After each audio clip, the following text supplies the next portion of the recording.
بسم اللہ الرحمن الرحیم۔ آج کا ہمارا موضوع ہے پارہ نمبر 17 کا خلاصہ، سورۃ الانبیاء۔ اس صورت میں اللہ تعالیٰ نے 17 انبیاء علیہم السلام کا تذکرہ فرمایا ہے، اس لیے اس صورت کا نام بھی سورۃ الانبیاء رکھ دیا گیا ہے۔ سورۃ الانبیاء مکی صورت ہے۔ مکی صورتوں میں زیادہ تر 3 بنیادی عقائد یعنی توحید، رسالت اور آخرت کا ذکر ہے۔ اس صورت میں بھی ان مضامین کو بیان کیا گیا ہے، مزید یہ کہ دیگر 17 انبیاء علیہم السلام کا تذکرہ کر کے منکرین رسالت کو سمجھایا گیا ہے کہ جس طرح سابقہ انبیاء علیہم السلام انسان اور بشر تھے، اسی طرح نبی اکرم صلی اللہ علیہ وسلم بھی بشر یعنی انسان ہی ہیں۔ نبی بشر ہی ہوتا ہے۔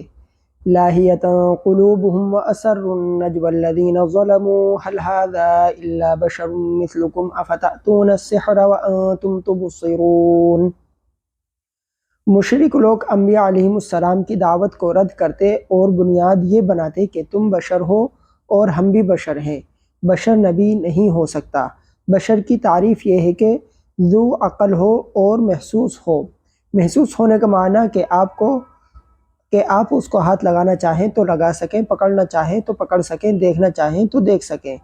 اللہ تعالیٰ ہمیشہ بشر ہی کو نبی منتخب کرتے تھے، جیسے آیت نمبر 7 میں ہے وَمَا أَرْسَلْنَا قَبْلَكَ إِلَّا رِجَالًا نُوحِي إِلَيْهِمْ۔ ہم نے جب بھی کسی کو نبی بنایا تو مرد اور بشر کو ہی بنایا۔ تقلید کا ثبوت، فَاسْأَلُوا أَهْلَ الذِّكْرِ إِن كُنتُمْ لَا تَعْلَمُونَ۔ اگر تمہیں نہیں معلوم تو اہل علم سے پوچھ لو۔ اس سے پتہ چلا کہ آدمی 2 قسم کے ہیں، بعض وہ ہیں جن کے پاس علم ہے اور بعض وہ ہیں جن کے پاس علم نہیں ہے۔ جن کے پاس علم نہیں ہے وہ ان سے پوچھیں جن کے پاس علم ہے، اور پوچھنا تبھی ہوتا ہے جب عمل کرنا ہو، وگرنہ پوچھنے کا کوئی فائدہ نہیں ہوتا۔ اس سے تقلید ثابت ہوتی ہے کہ غیر اہل علم سے پوچھیں۔ توحید خداوندی پر نقلی دلیل، لو کان فیہما آلہۃ الا اللہ لفسدتا۔ اللہ رب العزت فرماتے ہیں کہ زمین و آسمان میں ایک خدا ہے، کئی خدا نہیں ہے۔ تو یہاں تعدد الہ کی نفی کی ہے کہ اگر آسمان و زمین میں ایک سے زائد خدا ہوں تو آسمان و زمین میں فساد ہو جائے، یعنی یہ سب تباہ و برباد ہو جائیں۔ چونکہ آسمان و زمین میں فساد نہیں ہے تو اس کا معنی یہ ہے کہ ایک سے زائد خدا بھی نہیں ہے۔ وعدہ موت، کل نفس ذائقۃ الموت ونبلوکم بالشر والخیر فتنہ والینا ترجعون۔ اس آیت میں بالعموم ہر انسان کو موت سے ڈرایا گیا ہے کہ کسی بھی جاندار نے اس فانی دنیا میں باقی نہیں رہنا۔ بالخصوص مشرکین مکہ کو ڈرایا گیا ہے۔ مشرکین مکہ کہتے تھے کہ ہم محمد صلی اللہ علیہ وسلم کی موت کے منتظر ہیں۔ ان کی مراد یہ تھی کہ جب ان پر موت آئے گی تو ہم خوشیاں منائیں گے۔ اس آیت میں انہیں ڈرایا گیا ہے کہ موت تو سب پر آنی ہے، ان مشرکین پر بھی آنی ہے، تو پھر خوشی کس بات کی منانا چاہتے ہیں؟ اللہ تعالیٰ فرماتے ہیں ہم تمہیں اچھی اور بری حالتوں میں مبتلا کر کے آزماتے ہیں اور تمہیں ہماری طرف ہی لوٹ کر آنا ہے۔ فائدہ، اہل سنت والجماعت کے نزدیک نبی اکرم صلی اللہ علیہ وسلم کی وقوع موت کا ذکر نہ قرآن میں ہے نہ حدیث میں، بلکہ خطبہ صدیق اکبر رضی اللہ عنہ ہے جو صحیح بخاری میں ہے، موجود ہے۔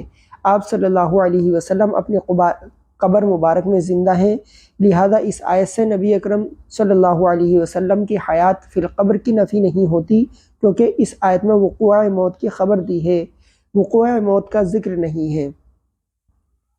حیات فی القبر دلائل شرعیہ سے ثابت ہے۔ حیات فی القبر کی نفی میں اس آیت کو پیش کرنا جہالت ہے۔ اللہ تعالیٰ فہم عطا فرمائے۔ وزن اعمال، وَنَضَعُ الْمَوَازِينَ الْقِسْطَ لِيَوْمِ الْقِيَامَةِ فَلَا تُظْلَمُ نَفْسٌ شَيْئًا۔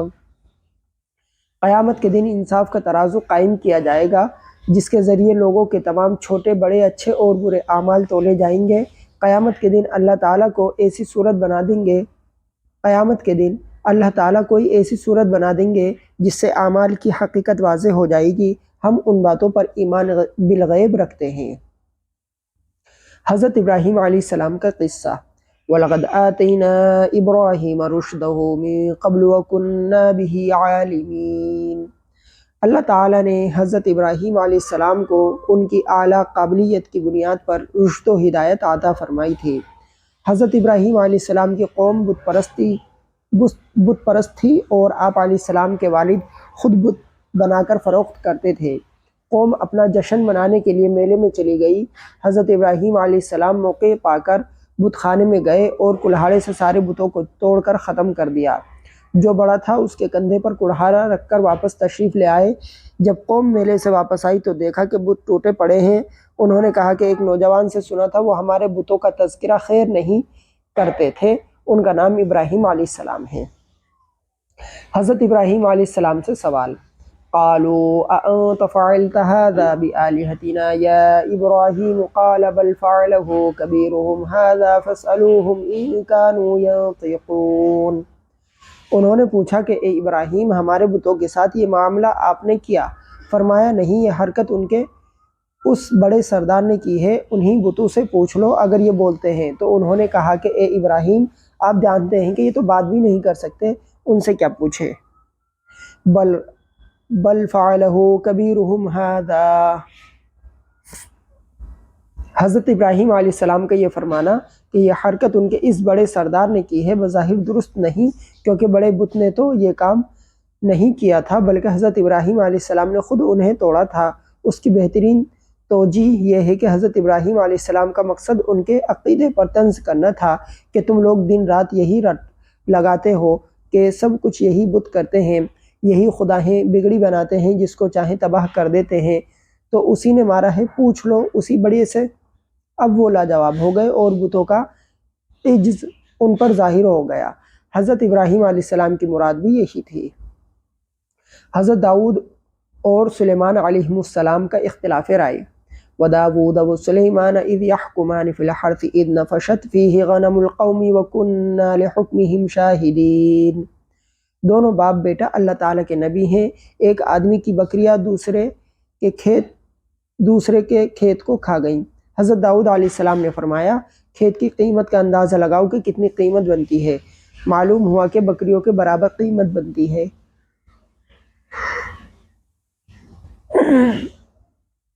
آپ نے فرمایا اس کی بکریاں کھیت والے کو دے دو، جبکہ حضرت سلیمان علیہ السلام نے فرمایا جس کی بکریاں ہیں وہ اس کے کھیت میں کام کرے اور کھیت والا بکریاں لے کر چرائے اور بکریوں کو دودھ پیے۔ جس وقت بکریوں نے کھیت کھایا تھا، جب دوبارہ اتنا ہو جائے تو بکریوں والوں کو دے دو اور کھیت والا اپنا کھیت سنبھالے۔ یہاں نص موجود نہیں تھی، اجتہادی مسئلے میں اختلاف رائے ہوا۔ اللہ تعالیٰ نے کسی کی بھی تردید نہیں فرمائی، بلکہ حضرت سلیمان علیہ السلام کو اس مسئلے میں بنسبت حضرت داؤد علیہ السلام کے سمجھ زیادہ تھی۔ اس سے معلوم ہوا کہ جب غیر منصوص مسائل میں دو انبیاء علیہ السلام کے درمیان اختلاف ہو سکتا ہے تو جہاں نص نہ ہو وہاں امتیوں کے اجتہاد میں بھی اختلاف ہو سکتا ہے۔ جس طرح اجتہادی مسئلے میں دو انبیاء معجور ہیں، اسی طرح ائمہ مجتہدین اور ان کے مقلدین بھی معجور ہیں۔ حضرت ایوب علیہ السلام کا قصہ۔ وَأَيُّوبَ إِذْ نَادَى رَبَّهُ أَنِّي مَسَّنِيَ الضُّرُّ وَأَنْتَ أَرْحَمُ الرَّاحِمِينَ۔ حضرت ایوب علیہ السلام پر اللہ تعالیٰ کی طرف سے آزمائش آئی، ساز و سامان، گھر بار، آل و اولاد سب ختم ہو گئے، خود بیماری میں مبتلا ہوئے۔ آپ علیہ السلام کی اہلیہ نیک خاتون تھی، آپ کی خدمت کرتی رہیں، پھر ایک وقت آیا آزمائش ختم ہوئی، اللہ تعالیٰ نے یہ سب کچھ دوبارہ عطا فرما دیا۔ حضرت یونس علیہ السلام کا قصہ۔ وَذَا النُّونِ إِذْ ذَهَبَ مُغَاضِبًا فَظَنَّ أَن لَّن نَّقْدِرَ عَلَيْهِ فَنَادَىٰ فِي الظُّلُمَاتِ أَن لَّا إِلَٰهَ إِلَّا أَنتَ سُبْحَانَكَ إِنِّي كُنتُ مِنَ الظَّالِمِينَ۔ حضرت یونس علیہ السلام کی قوم شرک کیا کرتی تھی، آپ نے انہیں بہت سمجھایا لیکن وہ نہ مانے، تو آپ علیہ السلام نے فرمایا اگر تم باز نہیں آؤ گے تو 3 دن بعد تم پر عذاب آئے گا۔ جب 3 دن گزرے، آخری رات آئی تو حضرت یونس علیہ السلام بستی سے باہر چلے گئے کہ قوم پر عذاب آ رہا ہے۔ قوم پیچھے سے گڑ گڑائی، معافیا مانگی، بالآخر اللہ تعالیٰ نے ان کی دعا کو قبول کیا اور عذاب کو ختم فرما دیا۔ حضرت یونس علیہ السلام کا بغیر حکم الہی اپنے اجتہاد کی بنا پر بستی سے چلے جانا اللہ تعالیٰ کو پسند نہ آیا تو آپ پر عتاب ہوا۔ آپ کشتی میں سوار ہوئے، پھر مچھلی نے نگل لیا۔ چند دن تک مچھلی کے پیٹ میں رہے اور یہ دعا مانگتے رہے، لا الہ الا انت سبحانک انی کنت من الظالمین۔ دعا قبول ہوئی۔ اللہ تعالیٰ کے حکم سے مچھلی نے آپ کو باہر کنارے پر رکھ دیا۔ اس طرح کے واقعات انبیاء علیہ السلام کی عصمت کے بالکل خلاف نہیں ہوتے، کیونکہ انبیاء علیہ السلام من جانب اللہ معصوم ہوتے ہیں، من جانب اللہ معصوم ہوتے ہیں۔ غلط فہمی کا ازالہ۔ انکم وما تعبدون من دون اللہ حصب جہنم انتم لہا واردون۔ اس آیت میں ہے کہ مشرکین اور جن کی وہ عبادت کرتے ہیں، یعنی تمام معبودان باطلہ، جہنم کا ایندھن بنیں گے۔ اس سے یہ غلط فہمی پیدا ہوئی تھی کہ پھر حضرت عزیر اور حضرت عیسیٰ علیہ السلام کی بھی لوگوں نے عبادت کی تھی، تو کیا وہ بھی جہنم میں جائیں گے؟ اگلی آیت، ان الذین سبقت لہم منا الحسنی اولئک عنہا مبعدون میں اس کا جواب موجود ہے کہ جن کے بارے میں اچھا انجام مقرر ہو چکا ہے، وہ حضرت عزیر، حضرت عیسیٰ علیہ السلام اس جہنم سے دور رکھے جائیں گے۔ رحمۃ للعالمین، وما ارسلناک الا رحمۃ للعالمین۔ اس آیت میں نبی مکرم صلی اللہ علیہ وسلم کا تمام عالمین کے لیے رحمت ہونا بتایا گیا ہے۔ عالم انسان، عالم جن، عالم جمادات، الغرض تمام عالم اس میں داخل ہیں۔ صلی اللہ علیہ وآلہ وسلم۔ سورۃ الحج، اس صورت میں حج کے اعمال اور بنیادی ارکان بیان کیے گئے ہیں، اس لیے اس صورت کا نام سورۃ الحج رکھ دیا گیا ہے۔ قیامت کی ہولناکی، یا ایھا الناس اتقوا ربکم ان زلزلۃ الساعۃ شیء عظیم۔ قیامت کی ہولناکی کو بیان کیا گیا کہ وہ ایسا خوفناک منظر ہوگا کہ اس دن دودھ پلانے والی عورت اپنے بچے کو بھول بیٹھے گی اور حمل والی عورت اپنا حمل گرا دے گی۔ لوگوں کی حالت ایسی ہوگی گویا کہ وہ نشے میں ہیں، حالانکہ وہ نشے میں نہیں ہوں گے۔ اللہ تعالیٰ کا عذاب بہت سخت ہوگا، اس لیے اللہ تعالیٰ کے عذاب سے ڈرنا چاہیے۔ بعث بعد الموت، یا ایھا الناس ان کنتم فی ریب من البعث فانا خلقناکم من تراب۔ گزشتہ آیات میں قیامت کا ذکر تھا، اب بعث بعد الموت کا بیان ہو رہا ہے۔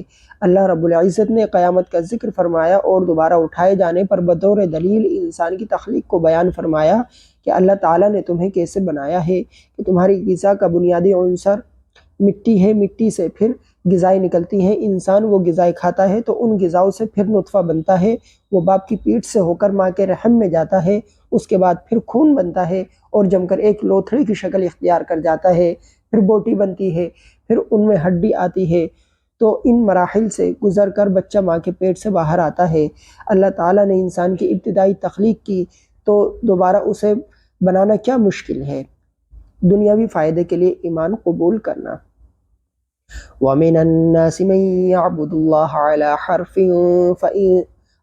حَرْفٍ وَمِنَ النَّاسِ مَن يَعْبُدُ اللَّهَ عَلَى حَرْفٍ فَإِنْ أَصَابَهُ خَيْرٌ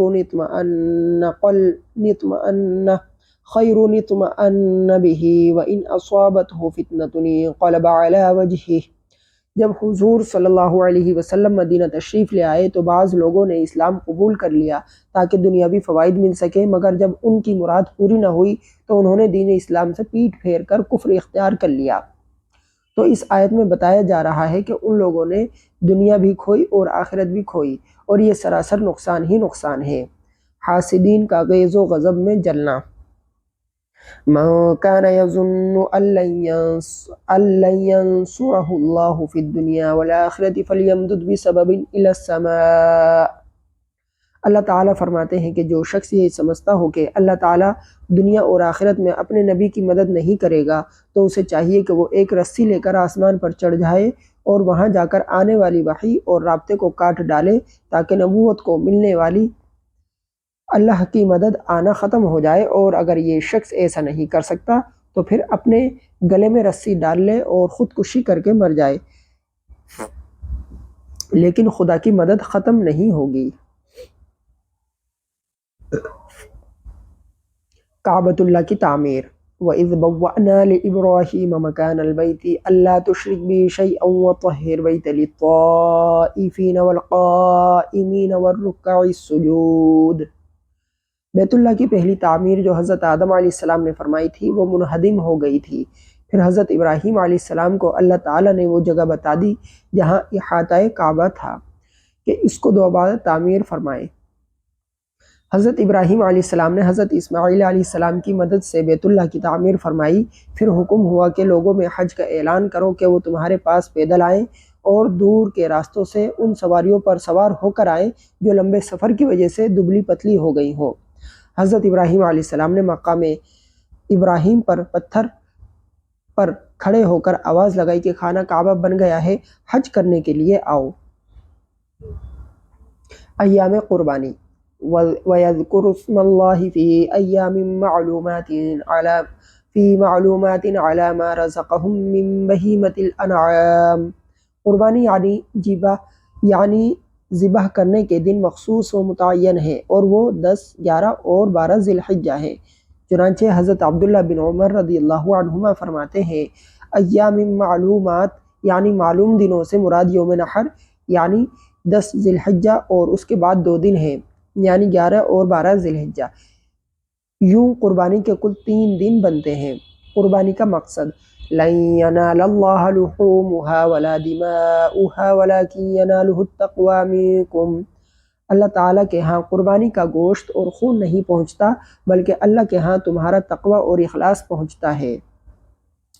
ہم جو قربانی کرتے ہیں اس سے مقصود جانور کو ذبح کرنا ہے، جانور کا گوشت مقصود نہیں ہے۔ قربانی کرنے والا سارا گوشت خود کھا لے یا سارا تقسیم کر دے اس سے کوئی فرق نہیں پڑتا، ہاں البتہ خود کھانے کی صورت میں تقسیم کرنے کا ثواب نہیں ملے گا۔ قربانی کا مقصد اور منشاء خداوندی خون بہانا ہے تو قربانی کے جانور کے پیسے غربا میں تقسیم کرنے سے یہ مقصد حاصل نہیں ہو سکتا۔ لہذا اس سے ان لوگوں کی تردید ہو جاتی ہے جو یہ کہتے ہیں کہ جانور ذبح کرنے کے بجائے جانور کے پیسے غریبوں میں تقسیم کر دیے جائیں تاکہ ان کو زیادہ نفع ہو اور ان کی ضرورت بھی پوری ہو۔ یہ خدائی نظام اور احکام شریعت میں سیدھی مداخلت ہے۔ اللہ تعالی ہم سب کی ایسی گمراہیوں سے حفاظت فرمائے۔ پہلی مرتبہ جہاد کی اجازت۔ اُذِنَ لِلَّذِينَ يُقَاتَلُونَ بِأَنَّهُمْ ظُلِمُوا وَإِنَّ اللَّهَ عَلَىٰ نَصْرِهِمْ لَقَدِيرٌ۔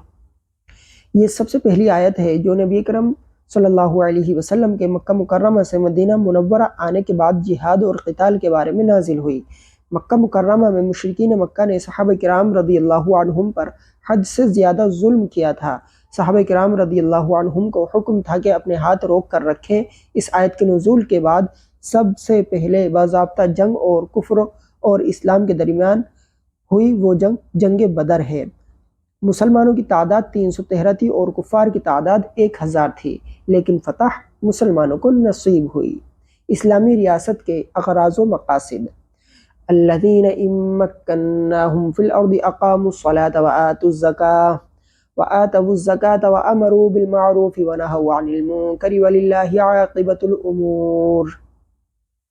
گزشتہ آیت میں صحابہ کرام رضی اللہ عنہم کو جہاد و قتال کی اجازت دی گئی تھی جس کے نتیجے میں فتح ہوگی اور اللہ تعالیٰ انہیں اقتدار بخشیں گے۔ اب یہاں سے نظام حکومت میں کرنے کے بنیادی کام بتائے جا رہے ہیں اور وہ 4 ہیں: نماز کی پابندی کروانا، نظام زکوٰۃ قائم کرنا، نیکی کے کاموں کا حکم دینا، گناہوں سے روکنا۔ تسلی خاتم الانبیاء صلی اللہ علیہ وسلم: وَمَا أَرْسَلْنَا مِن قَبْلِكَ مِن رَّسُولٍ وَلَا نَبِيٍّ إِلَّا إِذَا تَمَنَّىٰ أَلْقَى الشَّيْطَانُ فِي أُمْنِيَّتِهِ فَيَنسَخُ اللَّهُ مَا يُلْقِي الشَّيْطَانُ۔ اس آیت میں نبی کریم صلی اللہ علیہ وسلم کو تسلی دی جا رہی ہے کہ منکرین کی طرف سے آپ صلی اللہ علیہ وسلم کی دعوت پر جو شکوک و شبہات پیش کیے جاتے ہیں یہ صرف آپ کے ساتھ نہیں بلکہ سابقہ انبیاء علیہ السلام کے ساتھ بھی ایسا ہی ہوتا رہا ہے۔ وہ اس طرح کے جب کسی نبی یا کسی رسول پر وحی آتی اور وہ لوگوں کے سامنے بیان کرتا تو دوسری طرف شیطان کفار کے دل میں اس وحی کے بارے میں شبہات پیدا کر دیتا جس کی وجہ سے وہ ایمان نہ لاتے۔ پھر اللہ تعالیٰ ان شکوک و شبہات کو ختم فرما دیتے ہیں تو جو لوگ ضد پر نہیں ہوتے وہ ایمان لے آتے ہیں۔ معبودان باطلہ کی بے بسی کی مثال: یا ایہا الناس ضرب مثل فاستمعوا له ان الذین تدعون من دون اللہ لن یخلقوا ذبابا ولو اجتمعوا له۔ یہاں معبودان باطلہ کی بے بسی اور ان کے باطل ہونے کو ایک مثال کے ذریعے سمجھایا جا رہا ہے کہ مشرکین جن جھوٹے اور پتھر کے بنائے ہوئے بتوں کی پوجا کرتے ہیں، اگر یہ سارے معبود مل کر بھی ایک مکھی کو پیدا کرنا چاہیں تو نہیں کر سکتے۔ مکھی کو پیدا کرنا تو دور کی بات، اگر مکھی ان سے کوئی چیز اچک کر لے جائے تو سارے مل کر وہ چیز واپس بھی نہیں لے سکتے۔ دین میں حرج نہیں۔ وما جعل علیکم فی الدین من حرج۔ اللہ تعالیٰ نے دین اسلام میں حرج نہیں رکھا، دین میں بہت آسانی ہے، لیکن آسانی کا مطلب ہرگز یہ نہیں ہے کہ جہاں تھوڑی سی سختی آئے وہاں شریعت کا حکم ہی بدل جائے۔ دین میں حرج نہ ہونے کا مطلب یہ ہے کہ اللہ تعالیٰ ایسا حکم اپنے بندے کو نہیں دیتے جس پر عمل کرنا بندے کے بس میں نہ ہو۔ مشقت پر ہی تو اجر ملتا ہے۔ امت محمدیہ صلی اللہ علیہ وسلم کی فضیلت: لِيَكُونَ الرَّسُولُ شَهِيدًا عَلَيْكُمْ وَتَكُونُوا شُهَدَاءَ عَلَى النَّاسِ فَأَقِيمُوا الصَّلَاةَ وَآتُوا الزَّكَاةَ وَاعْتَصِمُوا بِاللَّهِ۔ جب قیامت کے دن سابقہ انبیاء علیہ السلام اپنی امتوں پر گواہی دیں گے کہ ہم نے انہیں احکامات پہنچا دیے تھے تو وہ امتیں انکار کر دیں گی۔ اس وقت امت محمدیہ صلی اللہ علیہ وسلم گواہی دے گی کہ ان انبیاء علیہ السلام نے احکام پہنچا دیے تھے۔ اس طرح امت محمدیہ صلی اللہ علیہ وسلم کی فضیلت ظاہر ہوگی۔ اب اس فضیلت کا تقاضا یہ ہے کہ ہم نماز قائم کریں، زکوٰۃ ادا کریں، ہر حال میں اللہ تعالیٰ کے دین کو مضبوطی سے پکڑیں اور اللہ تعالیٰ پر مکمل بھروسہ کریں۔ وآخر دعوانا ان الحمد للہ رب العالمین۔